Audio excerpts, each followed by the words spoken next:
안녕하십니까, 박성호입니다. 2014년 러시아는 우크라이나 남단 크림 반도를 병합했습니다. 블라디미르 푸틴은 크림 자치정부의 국민투표를 통해 정당성을 확보한 뒤 러시아 의회를 동원해 합병을 의결했습니다. 이후 미국 등 서방 국가들은 경제 제재를 했지만 달라진 것은 아무것도 없습니다.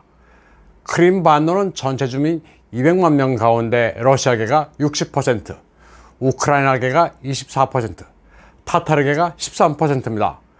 러시아계가 압도적 다수라 국민투표에서는 합병이 쉽게 가결됐습니다. 이럴 경우 국민투표는 플레버사이트라고 합니다. 일반적인 국민투표는 레퍼런덤이라고 하는데 반해 영토 합병 같은 국가 운명과 관련된 중요 사안 국민투표는 플레버사이트라고 부릅니다. 과거 히틀러가 오스트리아를 병합한 것도 바로 이 플레버사이트를 통해서였습니다. 같은 민족의 의사라는 명분을 든 겁니다. 특정 지역에 거주하는 국민들 의사에 따른 것이라면서 영토를 집어삼키는 이런 사례는 세계사에서 여럿 있습니다. 이런 영토 합병이 있을 때마다 설마 그럴 일이 있겠어 하고 다들 방심했습니다.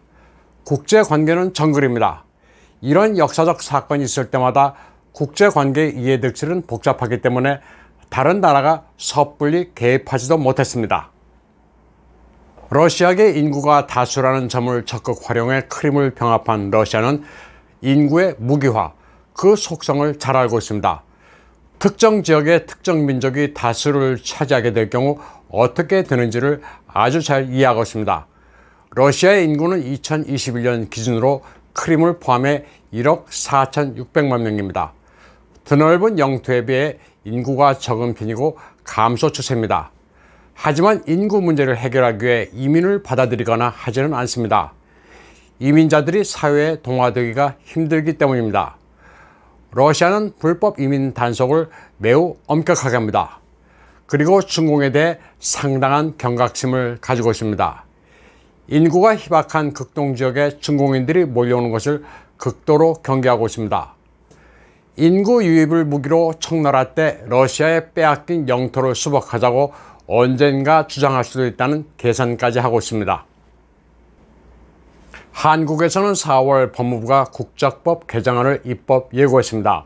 우리나라와 유대가 높은 영주권자가 국내에서 아이를 낳으면 6세 이하의 자녀에게는 별도의 조건 없이 대한민국 국적을 부여한다는 겁니다. 7세 이상의 자녀는 5년 국내 체류란 조건을 붙였습니다.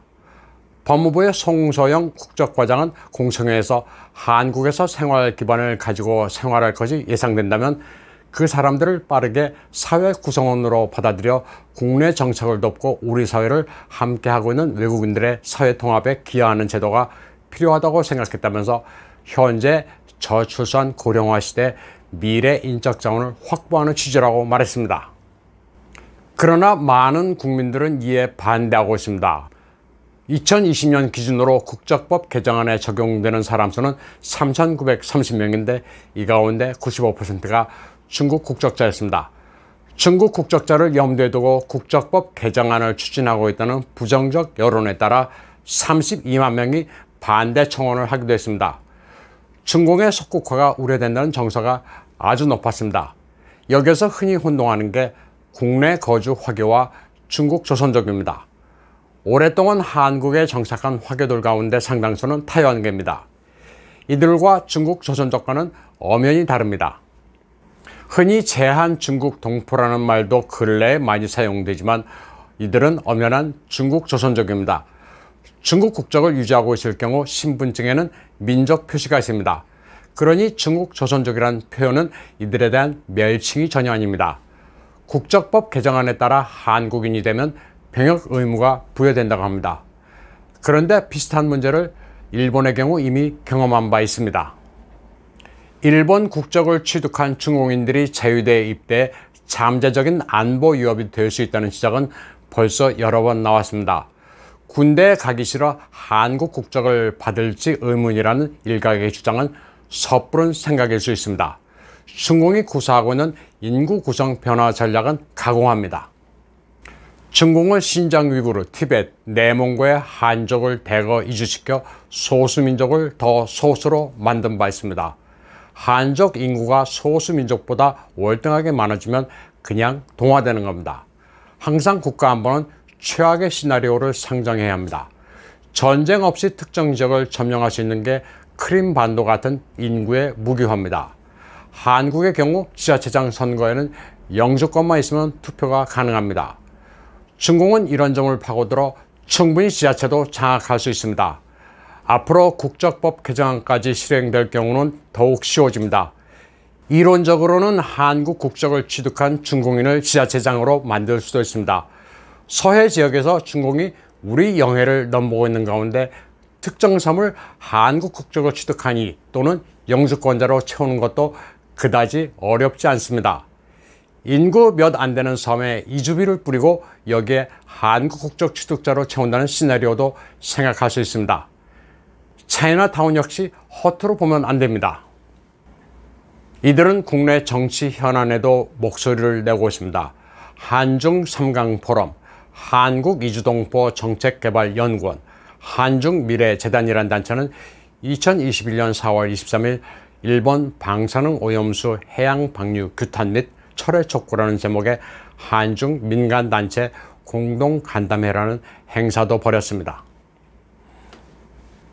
한편 이민망 한국지국장인 조 유이뽀는 2014년 7월 채널A에 출연해 일본의 집단 자위권 추진에 몽둥이로 일깨워야 한다고 말했습니다. 조 유이뽀는 또 같은 프로그램에 2014년 8월에 출연해 교황이 한국을 방문하는 길에 중공 영공에서 축복을 했다면서 중공에도 종교의 자유가 완벽하게 보장된다고 말했습니다. 얼마 전 MBC 스트레이트에 출연해 중국으로부터 멀어지고 미국으로 가야 한다는 그런 이분법적인 사고를 극복할 필요가 있다고 생각한다고 말했던 성균관대 이희옥 교수입니다. 그는 이민망도 인정하는 중국통입니다. 2013년 1월 6일에는 중국통의 고찰이라는 제목의 인터뷰도 실렸습니다. 중국몽이라는 책을 들고 포즈를 취하고 있습니다. 이 인터뷰 기사를 그대로 읽어드리겠습니다. 얼마 전 일본 야스쿠니 신사와 주한 일본 대사관에 화염병을 던진 혐의로 한국에서 복역 중이던 류창이 중국으로 돌아갔다. 한국 법원이 일본에 신병을 넘길 수 없다고 결정한 것이다. 이옥 성균관대 정외과 교수는 류창이 중국으로 귀국할 수 있도록 법정에 서서 전문가 진술을 했다.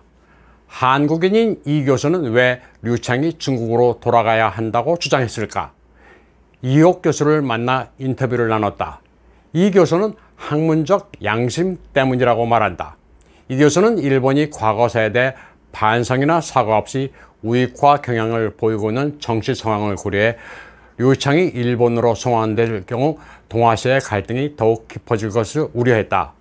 그는 밤새워 류창의 법정 진술 내용과 일본의 과거사 문제 등을 면밀하게 추적했고 류창의 행위가 단순한 방어가 아니라 정치적 행위라는 판단을 내렸다. 그는 동아시아 지식인으로서 일본의 양심 있는 지식인들이 이러한 결론에 공감할 수 있을 것이라고 믿었다. 류창의 인생 역정도 그의 마음을 움직였다. 류창은 위안부 외할머니와 항일 혁명가 외할아버지 밑에서 자라 일본에 대해 남다른 생각을 가지고 살아왔다.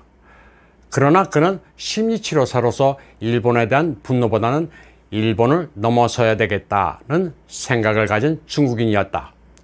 실제로 후쿠시마 원전 사고가 발생하자 심리치료사로서 국경을 넘어 일본 현지에 가서 주민들을 상담해 주기도 했다. 이 교수는 법정에서 많은 사람들이 범죄인 인도 조약에 따라 류창을 일본으로 송환해야 한다는 주장을 했지만 개인의 역사를 봐서라도 그를 중국으로 보내야 한다고 진술했다. 이옥 교수는 이 인터뷰에서 중국 위협론이 과장되어 있다고 말했습니다. 이 부분도 역시 읽어드리겠습니다. 미국발 중국 위협론이 한국 사회에 그대로 들어와서 증폭되었기 때문이다. 위협론이라는 시각에서 보면 중국의 모든 문제가 다 위협적으로 보인다. 그러나 이제는 중립적이고 객관적인 시각으로 중국을 바라봐야 한다고 생각한다. 중국과의 관계를 통하여 동아시아 평화에 기여할 수도 있고 경제 부문에서 많은 기회를 얻을 수도 있다. 이러한 중국 기회론의 관점에서 보게 되면 한국인들이 중국에 대해 좋은 이미지를 가질 수 있을 것이다. 우리 사회에 만연한 근거 없는 중국 위협론을 불식시키고 균형 잡힌 객관적 시각으로 접근하는 것이 중요한 과제라고 본다. 이옥 교수는 또 청와대에서 중국어 배우는 소리가 들리게 하자는 청와대 중국어 학습론도 주장했다고 인민망은 소개했습니다. 오늘 방송은 여기까지 하겠습니다. 시청해주신 여러분 감사합니다.